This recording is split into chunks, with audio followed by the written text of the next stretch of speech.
Hello students, welcome to our important question series of IRC2 Physics for semester 2 PBMQ। तो चलिए बच्चों, आज के क्लास में हम लोग देखते हैं वेक्टर एंड स्केलर, ठीक है, जो कि हमारा क्वेश्चन नंबर 2 है। तो देखिए इम्पॉर्टेंट क्वेश्चन नंबर 2 का हम लोग वेक्टर एंड स्केलर के बारे में आपको जानना है। जैसा कि बच्चों आपको पता है कि हम पहले ही बोले हैं कि हम लोग एक लॉजिक की तरह से पढ़ते हुए इम्पॉर्टेंट क्वेश्चंस को थोड़ा सा हम लोग थोड़ा बेसिक देख के फिर इंपॉर्टेंट क्वेश्चंस को सिलेक्ट करेंगे हम लोग और इंपॉर्टेंट क्वेश्चंस पे बात करेंगे। जैसा कि अगर आप इंपॉर्टेंट क्वेश्चन देखिएगा तो आपका important question number 2 1 already uploaded है। इंपॉर्टेंट क्वेश्चन नंबर 2 क्या कहता है? Defined scalar vector, position vector and general vector and their notation, ठीक है। तो इसके लिए हम लोग क्या होगा, सबसे पहले अगर हम आपको बता दें बच्चों कि स्केलर क्या होता है, तो स्केलर ऐसा फिजिकल क्वांटिटी होता है जिसके पास सिर्फ मैग्नीट्यूड हो। अब मैम फिज़िकल क्वांटिटी क्या होती है? तो बच्चों फिज़िकल क्वांटिटी जिसको हम लोग देख के छू के उसको हम लोग कर सकते हैं, क्या कर सकते हैं, उसकी एक एग्जैक्ट वैल्यू को निकाल सकते हैं। That is physical quantity. समझ में आया? फिज़िकल क्वांटिटी क्या होती है? जिसका हम लोग देख के उसको टच करके, फील करके नहीं, टच करके उसको देख के उसको माप के मेज़र करके, ये सारे चीज़ें करके हम लोग उसका वैल्यू को डिफ़ाइन कर सकते हैं, उसको मेज़र कर सकते हैं। That is physical quantity. Clear है? अब हम लोग इस फिजिकल क्वांटिटी दो तरह की होती है, एक होती है स्केलर, एक होती है वेक्टर। स्केलर क्या होती है?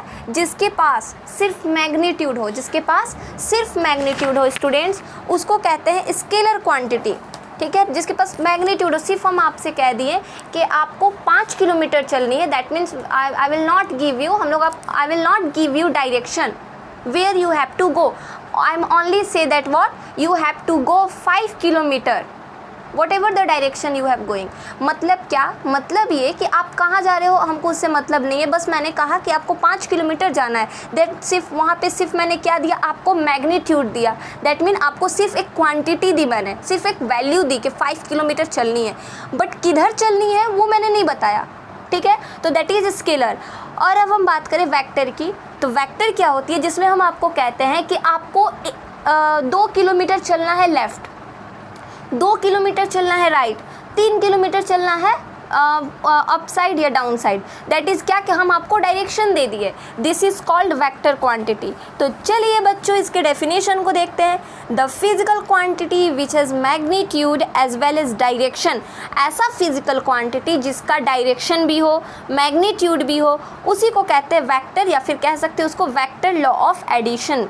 इस तरीके से ये वेक्टर लॉ ऑफ एडिशन को भी फॉलो करता है। तो वेक्टर क्या होता है? जिसमें मैग्नीट्यूड और डायरेक्शन दोनों अवेलेबल हो, that is a vector physical quantity, ठीक है। जैसे एग्जांपल की बात करें तो फोर्स, मतलब अगर हम फोर्स लगाते, ऐसा तो नहीं है कि हम लोग आप बिना देखे सोचे समझे फोर्स लगाना कि ऐसे मुक्का मुक्की मारना चालू कर दिए। This is not a vector quantity. हम लोग किसी चीज़ पे फोर्स लगाते हैं, हम लोग कोई कहीं पे कुछ एफर्ट लगाते हैं, तो हम लोग को पता है कि हम लोग कहाँ लगा रहे हैं। वो अलग चीज़ है कि वो पाथ, वो रास्ता हमारे लिए सही है गलत है वो मैटर नहीं करता, बट कुछ ना कुछ रास्ता तो होती है ना हमारे पास। जैसे आप गए और जाके दीवार पे एक मुक्का मार रहे हो, दैट मीन आपके पास डायरेक्शन था, आपके पास कोई सरफेस है, आपके पास कोई बॉडी है जिस पे आप जाके फोर्स लगा रहे हो, ठीक है। और आप कितना फोर्स लगाए, तो आप सपोज 2 न्यूटन फोर्स लगाए, कहाँ लगाए? वॉल पे लगाए, वॉल मीन्स दीवार पे आप लगा दिए, ठीक है। आप 2 किलोमीटर चल गए लेफ्ट साइड, दैट मीन्स आपका वेलोसिटी जब निकलेगा वो 2 किलोमीटर कितने टाइम पे आप गए, मतलब 2 घंटा लगा सपोज आपको जाने में, तो आप वहाँ से आराम से वेलोसिटी को निकाल सकते हैं। मीन्स आपको डायरेक्शन भी पता है। डिस्प्लेसमेंट, मतलब अगर हम डिस्टेंस, मतलब एक चीज़ याद रखिएगा, डिस्टेंस और डिस्प्लेसमेंट दोनों का मतलब होता है दूरी, लेकिन अगर आप लॉन्ग डिस्टेंस तय करते हैं, मतलब अगर हमको तेतुलमारी से धनबाद जाने में स्टूडेंट्स 5 किलोमीटर लगता है, जस्ट लाइक अभी हम आपको समझाते हैं, ठीक है। आपको सपोज करना है बच्चों कि ये है एक रास्ता, एक पाथ है, ठीक है। ये पाथ है, आपको दिख रहा है, एक डायरेक्शन स्टूडेंट इधर जाता है, एक डायरेक्शन आपको सीधे जाना है। सपोज करिए आपको सीधे जाना है, ये डायरेक्शन है, ठीक है। ये लॉन्ग डिस्टेंस एक रास्ता ऐसे पड़ता है, मतलब ये हमारा पाथ है, ये हमारा क्या है, मान लेते हैं इसको हमारा, ये मेरा मतलब बोल सकते हैं ना डेस्टिनी पॉइंट है ये मेरा, ठीक है। हमको यहाँ जाना है। कोई स्टूडेंट क्या किए, आप लोग में से कोई ये क्या किए, आप लोग ऐसे घूम घूम घूम घूम के ऐसे करके यहाँ तक गए, कोई स्टूडेंट इतने सपोज इतने अच्छे हैं और समझदार हैं और स्मार्ट हैं, उन्होंने क्या करा, वो देखे कि हम इतना जो इधर से उधर ऐसे घूमने जाएंगे, सिंपल सा क्या करते, डायरेक्टली ऐसे चल जाते हैं। यहाँ पे ये मत सोचिएगा कि मैम हमको यहाँ से नज़दीक दिखेगा तो हम इतना घूमेंगे क्यों। होता है ना कभी कभी कोई गली में हम लोग चल जाते तो बाद में पता चलता है ये तो शॉर्ट रास्ता था, इतना गली बेकार गली घूम गए। तो वैसे ही कोई स्टूडेंट इधर से ऐसे घूम के गए और कोई स्टूडेंट क्या किया, डायरेक्टली यहाँ से चले गए। तो this is what, this is displacement, this is displacement. And ये जो लॉन्ग डिस्टेंस आप तय किए ये हो गया डिस्टेंस। क्या हो गया, ये आपका डिस्टेंस हो गया। तो समझ में आ रहा है ना, डिस्टेंस और डिस्प्लेसमेंट में क्या, दोनों का मतलब दूरी होता है, but shortest distance is called displacement, जिस पे कम टाइम लगता है, मीन्स मिनिमम टाइम में आप ज़्यादा से ज़्यादा डिस्टेंस को तय कर लो, दैट इज़ डिस्प्लेसमेंट। एंड ज़्यादा से ज़्यादा टाइम में जो आप दूरी तय करते हो, that is distance. All depends on time, जितना भी है सारा डिपेंड करता है किस पे, टाइम पे। मतलब अगर आप 2 घंटा यहाँ से यहाँ सपोज इस पोजीशन से यहाँ जाने में, इस पोजीशन से यहाँ जाने में हमको लगा 5 मिनट, कोई स्टूडेंट यहाँ से यहाँ गए, ये सपोज़ कोई स्टूडेंट यहाँ से यहाँ ऐसे गए, उनको लगा 20 मिनट। तो एक बात बताइए, मैंने पहले ही कहा ना कि सबसे कम टाइम में जो डिस्टेंस आप तय करते हो दैट इज़ डिस्प्लेसमेंट। क्लियर हुआ? आई होप सो कि आपको क्लियर होगा ये चीज़, ठीक है। अब हम लोग बात करेंगे और इसी तरीके से अब हम लोग बात करेंगे इसका एक नोट करके आप लोग देख लीजिएगा कि current is not a vector quantity though it has a direction and magnitude as it does not follow vector law of addition। ठीक है, देखिए एक चीज़ हम आपको बताते हैं, करंट के पास हम लोग डायरेक्ट, करंट का एक चीज़ नोटिस कीजिएगा, ऐसा नहीं होता है कि करंट जो है, इलेक्ट्रिसिटी जो है जहाँ तहाँ फेंका रहता है, उसका कुछ ना कुछ डायरेक्शन रहता है, किसी बोर्ड के साथ, किसी प्लग के साथ, किसी स्विच बोर्ड के साथ स्टूडेंट्स, ठीक है ना। तो ये सारी जगह पे ये चीज़ अवेलेबल रहता है, लेकिन हाँ ये वेक्टर क्वांटिटी नहीं है, ये वेक्टर, जबकि इसमें मैग्नीट्यूड और डायरेक्शन दोनों है, बट ये एडिशन लॉ को फॉलो नहीं करता है वेक्टर के। बाकी सारे चीज़ को ठीक है, बट ये एडिशन लॉ को फॉलो नहीं करता है। वेक्टर होने के लिए वेक्टर की जितनी भी प्रॉपर्टीज़ हैं, vector law of addition, vector law of multiplication, ये सारे चीज़ों को फॉलो करनी चाहिए, but current is not following that type of vectors. That's why current जो है हमारा वेक्टर क्वांटिटी तो है, वेक्टर क्वांटिटी नहीं कहलाएगा, जबकि उसके पास मैग्नीट्यूड और डायरेक्शन है। ध्यान से समझिए, वेक्टर लॉ जो है, वेक्टर लॉ को वो फॉलो नहीं करता है करंट, इसीलिए ये वेक्टर क्वांटिटी नहीं हुआ। वेक्टर क्वांटिटी होने का तो सबसे बच्चा जैसे हम लोग पढ़ते हैं कि हाँ जिसके मैग्नीट्यूड हो, जिसका डायरेक्शन हो, that is vector quantity. But vector quantity होने का मतलब है कि उसके जितने भी लॉज हैं, जितने भी उसके कंडीशन है, आप उसको सेटिस्फाइड भी करोगे। जैसे फोर्स हो गया, फोर्स क्या करता है, फोर्स का हम लोग फोर्स को ऐड कर सकते हैं, फोर्स को वेक्टर में लिख के ऐड कर सकते हैं, डिस्प्लेसमेंट को ऐड कर सकते हैं, फिर से डिस्टेंस, ये सारी चीज़ों को हम लोग ऐड करके निकाल सकते हैं। बट हम लोग करंट को नहीं ऐसे कर सकते। करंट का जो डायरेक्शन होता है, वो डायरेक्शन तो है कि वो स्ट्रेट गया तो स्ट्रेट ही गया, इस तरीके से उसका डायरेक्शन भी है, उसका मैग्नीट्यूड भी है, बट वो ऐड उस तरीके से नहीं होता है। उसको ऐड करने के लिए वेक्टर लॉ का आप यूज़ नहीं कर सकते, ठीक है।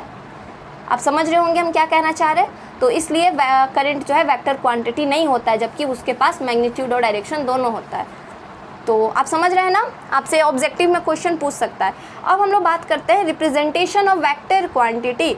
अब वेक्टर क्वांटिटी को रिप्रेजेंट कैसे करते हैं उसको देखिए। नोटेशन की बात कर रहे थे हम लोग। नोटेशन की बात, नोटेशन का मतलब होता है रिप्रेजेंट करना, just like I will tell you, wait.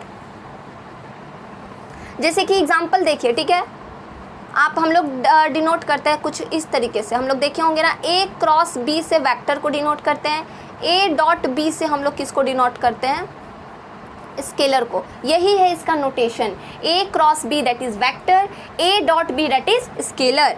समझ में आया? फिर से मैम फिर से बताइए, फिर से हम समझा रहे हैं, ध्यान से देखिए। इसको इरेज कैसे करते हैं, चलिए दूसरा पेन यूज़ करते हैं,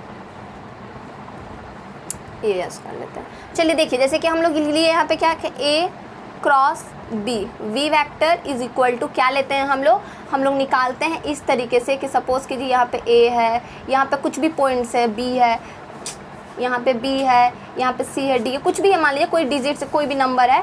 तो अगर हमको ए क्रॉस बी निकालना होगा तो हम लोग इस वाले को क्रॉस मल्टीप्लिकेशन करते हैं, ये दोनों को क्रॉस मल्टीप्लिकेशन करते हैं, एक को रखते हैं, दो को करते हैं, मतलब इस टाइप से रखते हैं, बी क्रॉस सी, इस टाइप से हम लोग जो करते हैं दैट इज़ वेक्टर नोटेशन। और अब हम लोग बात करेंगे अगर इसका स्केलर का, तो ए डॉट बी मतलब I cap plus B dot J cap plus C cap, इस तरीके से हम लोग पूरा करके इसको निकालते हैं। तो आप समझ रहे हैं ना ये क्या होता है। अगर हम आपसे कहें जस्ट लाइक, एक बार और हम आपको एक्सप्लेन करते हैं इस चीज़ को, जैसे कि हम आपको एक्सप्लेन करते हैं फिर से एक बार, ठीक है। मान लेते हैं कि वेक्टर ए बराबर कितना है, A I cap plus B J cap, simple समझिए, प्लस सी के कैप।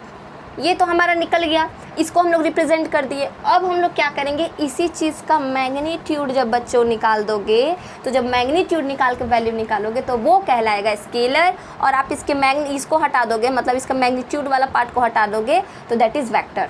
तो सिंपली आपको याद रखना, हम आपको एक्सप्लेन करने के लिए शॉर्टली समझाएं, ठीक है। इसका मैग्नीट्यूड निकाल दोगे मीन्स इसमें कोई डायरेक्शन नहीं है। और अब हम आपको जब कहें कि ए क्रॉस बी, जो वेक्टर का नोटेशन होता है वो ए क्रॉस बी होता है और स्केलर का होता है ए डॉट बी। याद रखिएगा ये चीज़, ए डॉट बी हम लोग पढ़े हैं इसको बहुत अच्छे से। A dot B is a scalar notation and A cross B is a vector notation. Understood. चलिए अब आते हैं हम लोग, vector is represented by drawing an arrow proportional in length of physical quantity being represented. A vector variable is represented by an arrow over English और Greek alphabet. Vector को हमको पता है कि एरो से रिप्रेजेंट करते हैं, जैसे कि प्रैक्टिस वगैरह कीजिएगा तो इसका इस तरीके से कुछ क्वेश्चंस दिए हैं। देखिए वेक्टर जो होता है एक ट्रायंगुलर लॉ ऑफ एडिशन होता है। ये सब नहीं पूछेगा एग्जाम में आपका, बट बेसिक के लिए मुझे बताना पड़ा, क्योंकि बहुत बच्चे कहते हैं कि मैम अगर है तो थोड़ा ये चीज़ कीजिए। तो ये सारी चीज़ें आप देख रहे हैं, ये आपके लिए इंपॉर्टेंट है, इंपॉर्टेंट मतलब आपकी नॉलेज के लिए इंपॉर्टेंट है, कह सकते हैं इसको, ठीक है। एक आता है यूनिट वेक्टर, थोड़ा देख लीजिए। यूनिट वेक्टर इंपॉर्टेंट है तो इसको थोड़ा सा सिर्फ देख लीजिए, ठीक है। यूनिट वेक्टर क्या कहता है, a vector having magnitude and some specific direction. ए ऐसा वेक्टर जिसके पास मैग्नीट्यूड हो और कुछ स्पेशल डायरेक्शन हो। स्पेशल डायरेक्शन बोले तो मैम, स्पेशल डायरेक्शन बोले तो बच्चों कि अगर मान लीजिए आपके पास मैग्नीट्यूड है 2 किलोमीटर आपके पास मैग्नीट्यूड, स्पेशल डायरेक्शन है आपके पास, मतलब क्या, एक यहाँ एक पाथ इधर से जा रहा है, एक पाथ इधर जा रहा है, एक स्पेशल पाथ आपको दिख रहा है, ठीक है। जो कि क्या है, अगर आप ये वाले पाथ पे जाते हो जो कि आपको एकदम स्पेशल है, वो डिपेंड नहीं करता है कि शॉर्ट है कि लॉन्ग है कि क्या है, स्पेशल है, सबसे अलग है और सबसे हट के, that is unit vector. Unit मतलब एक सिंगल, और कोई इस पर नहीं होना चाहिए, और कोई पाथ इसके थ्रू नहीं होना चाहिए, बस एक यूनिट वेक्टर, एक ही रास्ता, किसी जगह जाने का एक ही रास्ता, ठीक है। A vector having magnitude and specific direction is called unit vector. It is unitless. Unit vector का कोई यूनिट नहीं होता है, दैट इज़ यूनिट वेक्टर का कोई ऐसा नहीं है कि इसका कोई मीटर होगा, पर सेकंड होगा या फिर न्यूटन होगा, कुछ भी नहीं होता है। डायरेक्टली इसका जिस पे वैल्यू दिया रहेगा, अगर किलोमीटर में वैल्यू है तो आप किलोमीटर में फाइंड आउट करो, मीटर में है तो मीटर में फाइंड आउट करो, जिसमें आपको फाइंड करना है आप उसको कर सकते हो, ठीक है। Any vector divided by its magnitude gives the unit vector in the same direction. कोई भी वेक्टर जो है उसका मैग्नीट्यूड और डायरेक्शन दोनों आपको दिखाएगा, ठीक है। और बाकी ये चीज़ें कुछ लॉजिक तौर पे आप उसको समझ सकते हैं। बाकी ये सब जो है ऐसी बस नॉलेज के लिए है। पीडीएफ आपको हमारे चैनल पे मिल जाएंगी, और आप पीडीएफ के लिए मुझे कमेंट सेक्शन में कमेंट कर सकते हैं, ठीक है। तो ये रहा आपका इंपॉर्टेंट क्वेश्चंस में स्केलर एंड वेक्टर का डेफिनेशन एंड रिप्रेजेंटेशन, ठीक है। यहाँ तक आपको कर लेना है, और एक यूनिट वेक्टर का डेफिनेशन। तो मिल गया आपको क्वेश्चन नंबर 2 का सॉल्यूशन। तो फिर इसी के साथ बच्चों मिलते हैं अपने अगले इंपॉर्टेंट क्वेश्चन सीरीज़ IRC 2 के लिए, फिजिक्स का और BBMQ के लिए, ठीक है। तब तक के लिए अपना ध्यान रखिए। Thank you so much and please like and subscribe our channel.